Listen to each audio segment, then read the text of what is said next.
सुर्खरू होता है इंसान ठोकरे खाने के बाद। सुर्खरू होता है इंसान ठोकरे खाने के बाद। रंग लाती है हिना पत्थर पर पिस जाने के बाद।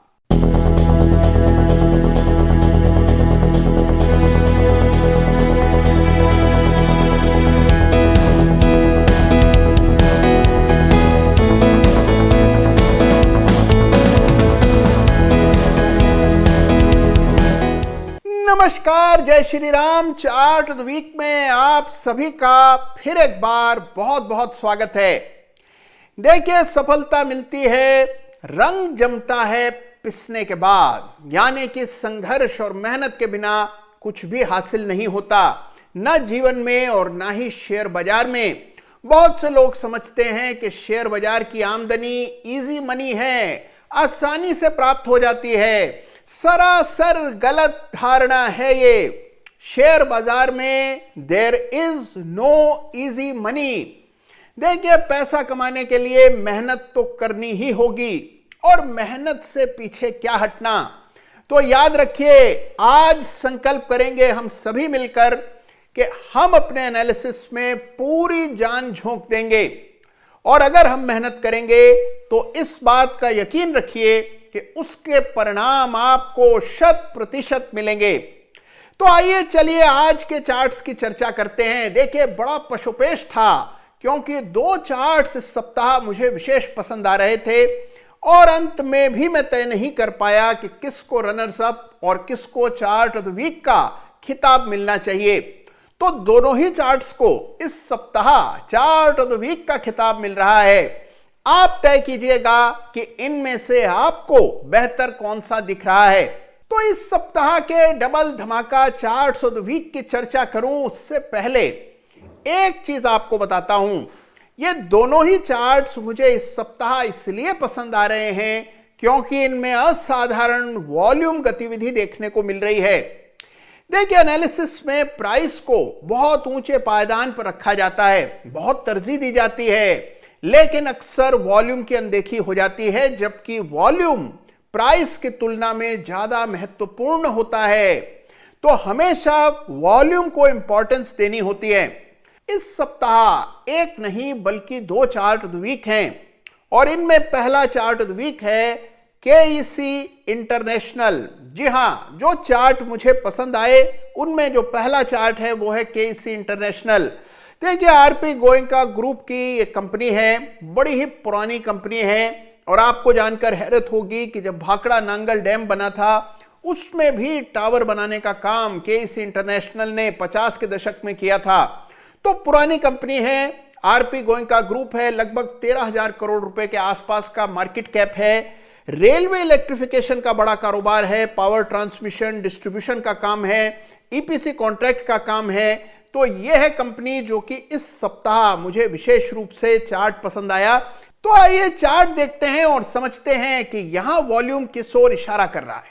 तो लीजिए, पेश है आपके सामने इस सप्ताह का पहला चार्ट ऑफ द वीक। जी हां, इस सप्ताह एक नहीं बल्कि दो चार्ट्स को चार्ट ऑफ द वीक का खिताब मिल रहा है। तो आइए एक एक करके दोनों चार्ट्स को देखें। सबसे पहले चार्ट देख रहे हैं केईसी इंटरनेशनल का। जबरदस्त चार्ट है, शानदार अप ट्रेंड में ये कंपनी लगातार ट्रेड कर रही है। आप देखिए कि 2020 में इस शेयर की कीमत घट करके लगभग 150 रुपए की रह गई थी, और आज आप देख रहे हैं कि 500 रुपए के पार ये चार्ट आपको कीमत दिखा रहा है। तो इसमें एक बड़ी तेजी पिछले 2 वर्षों में बनी है, ये तो साफ है। देखिए, इतने बड़े अप ट्रेंड में ऐसा क्या नया हुआ है, क्या खास है जिस वजह से इसको चार्ट ऑफ द वीक का खिताब मिलने जा रहा है। सबसे पहले देखिए, इसमें एक जबरदस्त अप ट्रेंड बन रहा है, ये बात तो आप देख ही पा रहे हैं। मेजर लेवल्स के ऊपर ये स्टॉक ट्रेड कर रहा है, लगभग लाइफ टाइम हाई पर ट्रेड करता दिख रहा है। तो चार्ट बड़ा ही मजबूत है। विशेष बात क्या है, और वो है कि जिस तरह की वॉल्यूम एक्टिविटी पिछले कुछ सप्ताह में देखने को मिली, ये बहुत ही विशेष है। देखिए इसको गौर से कि 2020 में, यानी कि पिछले 2021 में, माफ कीजिए, पिछले बरस हमने देखा कि स्टॉक में बड़ा वॉल्यूम दर्ज हुआ नवंबर में और सितंबर के महीनों में। ये जो बड़े वॉल्यूम के बार्स हैं, यहां पर जो प्राइस पर पीक दर्ज हुई वो लेवल्स ब्रेक होते हुए नजर आए हैं। ये लेवल्स ब्रेक हुए एक दो सप्ताह पहले, फिर प्राइस नीचे आया और अब वापस से तेजी दिखा रहा है। और यही वजह है कि ये चार्ट मुझे इतना अधिक पसंद आ रहा है। इस तरह के फॉर्मेशन को पीक वॉल्यूम ब्रेकआउट कहा जाता है। तो इतनी बड़ी तेजी के बाद पीक वॉल्यूम ब्रेकआउट होता हुआ केएससी इंटरनेशनल के चार्ट पर नजर आ रहा है। स्टॉक लाइफ टाइम हाई पर है। आइए देखें रेजिस्टेंस, यानी कि अब स्टॉक के लिए अगले पड़ाव क्या हो सकते हैं। आइए चार्ट पर डालते हैं फिबोनाची एक्सटेंशन, जिसकी मदद से लक्ष्य निर्धारित कर सकते हैं। और आइए देखें तो देखिए सबसे पहला टारगेट जो चार्ट पर निकल करके आता है ये लगभग 600 रुपए के आसपास है।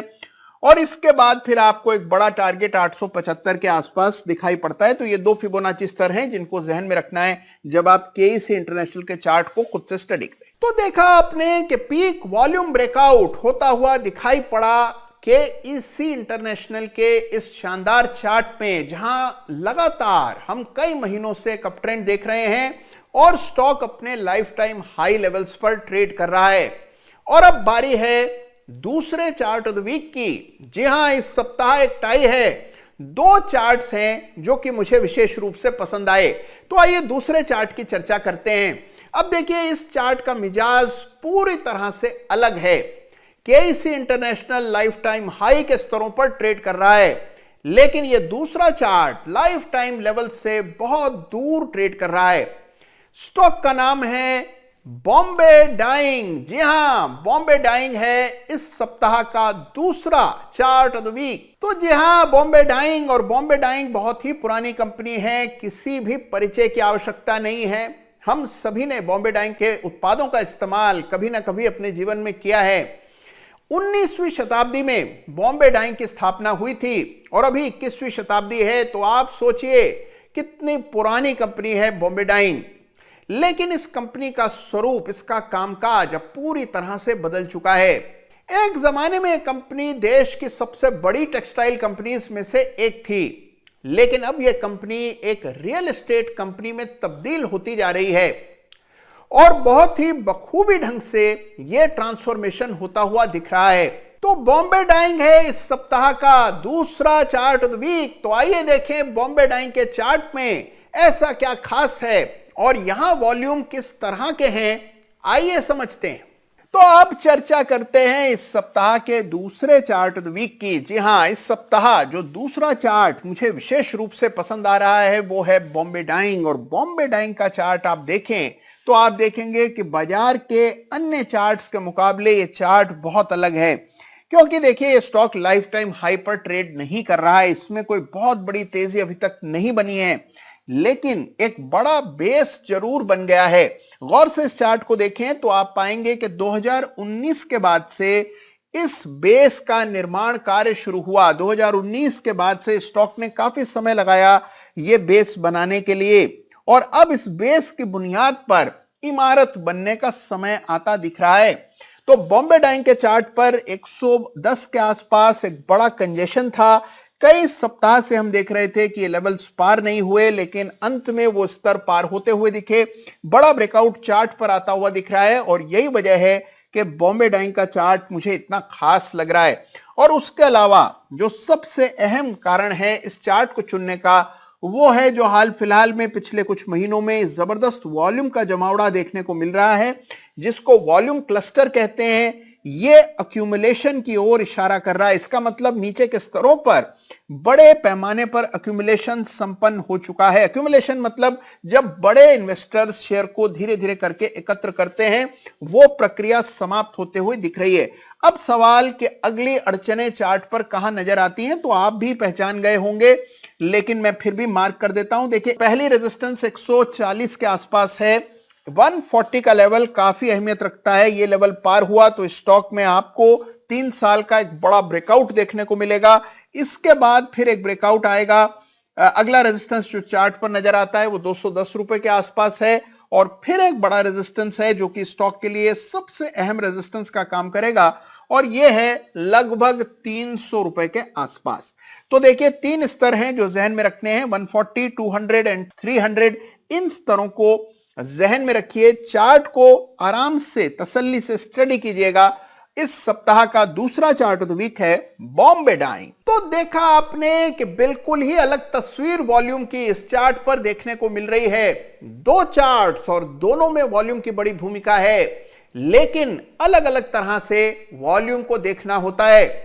तो देखिए, मेरी इस बात को हमेशा याद रखिएगा कि वॉल्यूम से ज्यादा लीडिंग कुछ नहीं होता। सबसे पहले वॉल्यूम में आपको आर्ट सुनाई देती है, बाद में जाकर के प्राइस पर उसका रिफ्लेक्शन आता है। तो अगर आपको वॉल्यूम पढ़ना आता है तो आपको यह पता होता है कि बड़ा प्लेयर क्या कर रहा है, किस तरह की गतिविधि पर्दे के पीछे चल रही है, इसका आभास वॉल्यूम के जरिए किया जाता है। तो इसीलिए वॉल्यूम को देखना बेहद जरूरी है।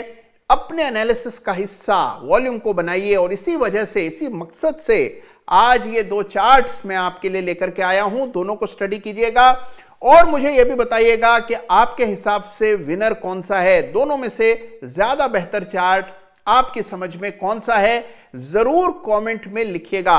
और देखिए, हमेशा की तरह याद रखिएगा कि इन चार्ट्स में मेरी कोई खरीदारी की राय नहीं है।